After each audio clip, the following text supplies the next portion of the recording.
Magandang Biyernes po sa inyo, aking mga kausapan. Please like, share, subscribe, and press the ting-ting bell button para ma-notify kayo sa aking susunod na vlog. Ito ang iyong abang lingkod, Usapang Batas with Attorney I.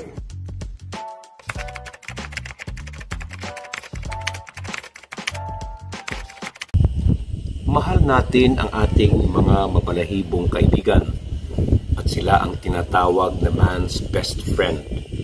Kaya lang, may mga pagkakataon na medyo hindi maganda ang inaasal ng ating mga kaibigan at ang masaklap, maaari itong ikapahamak ng ibang tao.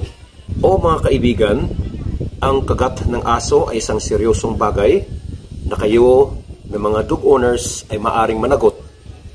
Ano nga ba ang ating pananagutan at obligasyon ayon sa batas kung ang ating aso ay mangagat ng isang tao?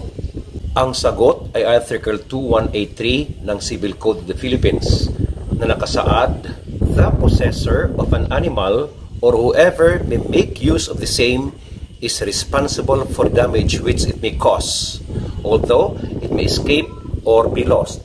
This responsibility shall cease only in the case damage should come from force majeure or from the fault of the person who has suffered damage. Klaro ang sabi ng batas, possessor. So hindi kailangan ikaw ang may-ari. Sufficiente na kung ikaw ang may hawak ng aso at pag ito ay nangagat at nakadanyos sa ibang tao, ikaw na may dala o nag-alaga ng aso ay mananagot ng danyos na ginawa ng iyong alaga. Ibig sabihin, pag ang aso ng kapitbahay ay iniwan sa akin, tapos ito ay aking inalagaan, ipinasyal, at habang namamasyal, ito ay nakawala, at may kinagat na tao, di ko pwedeng sabihin ako'y walang kasalanan dahil di ako ang may-ari. Sabi ng batas, ako ang possessor ng aso, kaya ako ang mananagot. As enunciated by the Supreme Court in Vestel versus Intermediate Appellate Court, GR number 74431, 6 November 1989, the liability here is not based on negligence or lack of vigilance of the possessor of the animal. Rather, it is based on natural equity and on the principle of social interest that he who possesses animals for his utility, pleasure, or service must answer for damage which such animal may cause. Under Republic Act number 9482, otherwise known as the Anti-Rabies Act of 2007, ang may-ari ng aso ay mayroong mga responsibilidad pag ang kanyang alagang aso ay nangagat. Tandaan nyo, mga may-ari ng aso, ito ang inyong mga responsibilidad. Sa loob ng 24 oras, i-report ka agad ang pangagat ng iyong aso sa dog concerned officials, barangay officials, health workers, police officers, or government veterinarians para imbestigahan anumang aksyon ang narapat gawin at ilagay ang aso sa under observation by a government or private veterinarian. Asistihan kaagad ang kinagat at gastusan ang medical expenses at iba pang incidental expenses tungkol sa injury na natamo ng biktima. Attorney I, ano ang parusa pag ayaw ng may-ari ng aso na ilagay sa under observation status ang kanilang alaga? Meron ba? Meron. Under said law, pet owners who refuse to have their dog put under observation after the said has bitten, an individual shall be meted a fine of 10,000 pesos. In addition, owners who refuse to have their dog put under observation and do not shoulder the medical expenses of the person bitten by their dog shall be meted a fine of 25,000 pesos.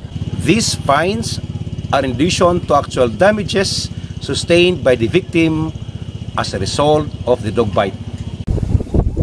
So hindi pala ganun-ganun lang ang pagkakaroon ng alagang aso. Hindi lang ipapasyal mo, pakakainin ng mga dog food, bibihisan at papasuotin ng diaper. Kundi may mga obligasyon din ng mga pet lover. Attorney I, ano nga ba ang mga ito? Ayon sa batas, ang responsibleng pet owner o tinatawag ng ibang tao na pet parent ay mayroong dalawang pangunahing responsibilidad. Una, ang mga pet owners are mandated to provide their pets adequate care and sustenance. Pangalawa, pet owners are vicariously liable for damage and harm caused by their pets. Kaya kung kayo ay may alagang aso, dapat niyong alalahanin ang dalawang to.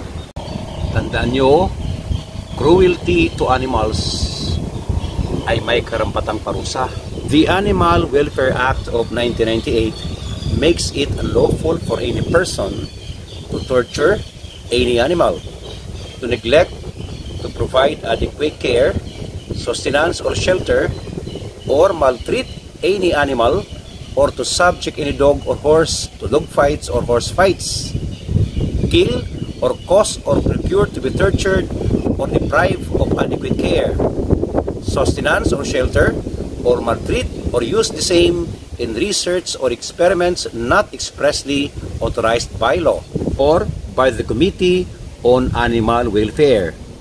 The protection of the law is extended to all animals, either as objects of trade or any household pets. The law does not involve pet owners. The same statute also covers operators or owners of facilities housing and transporting animals.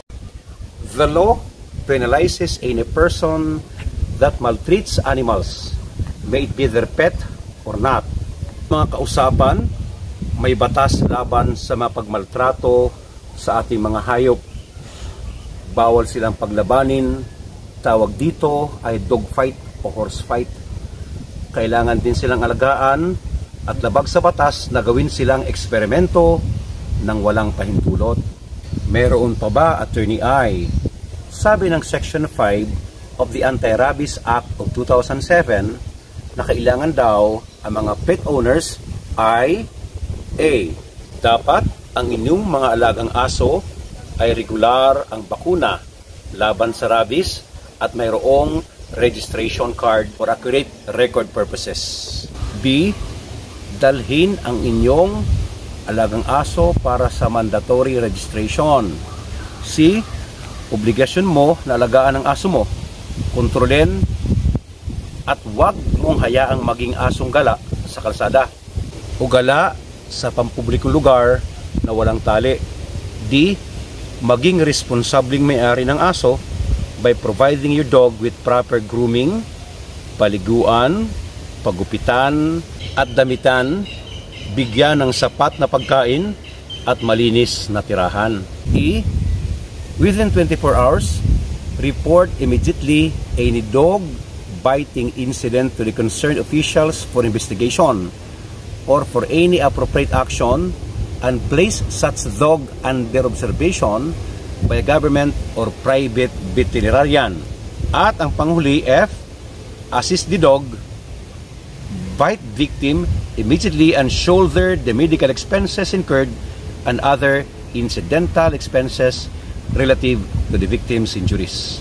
In the same statute, the responsibilities of other sectors like local government units and pertinent government agencies have been streamlined to facilitate efforts to lessen the incidence of rabies and to promote responsible pet owners in the country.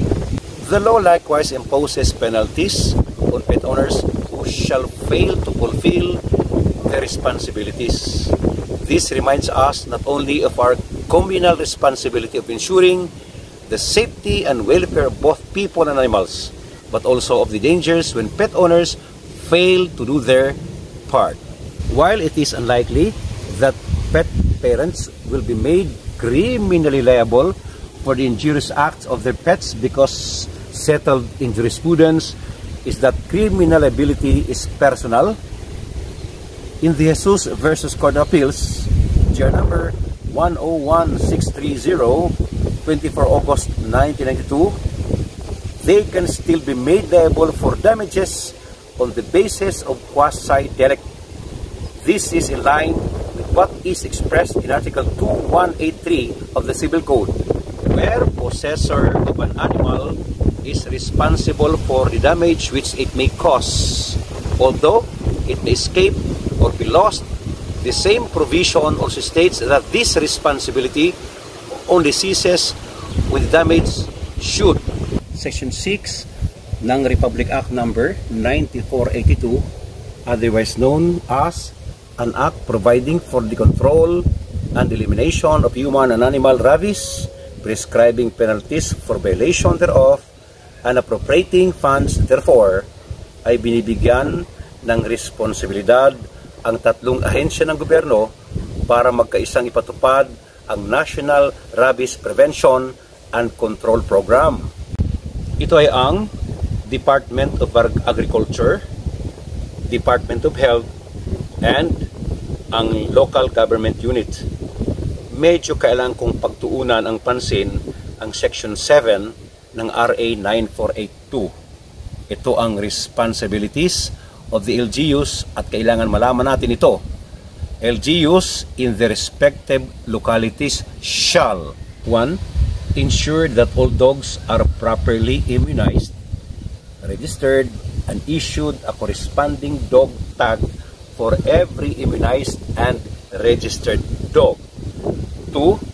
Strictly enforce dog impounding activities and field control to eliminate stray dogs. 3. Ensure that dogs are leased or confined within the premises of the owner's house or owner's fence surroundings.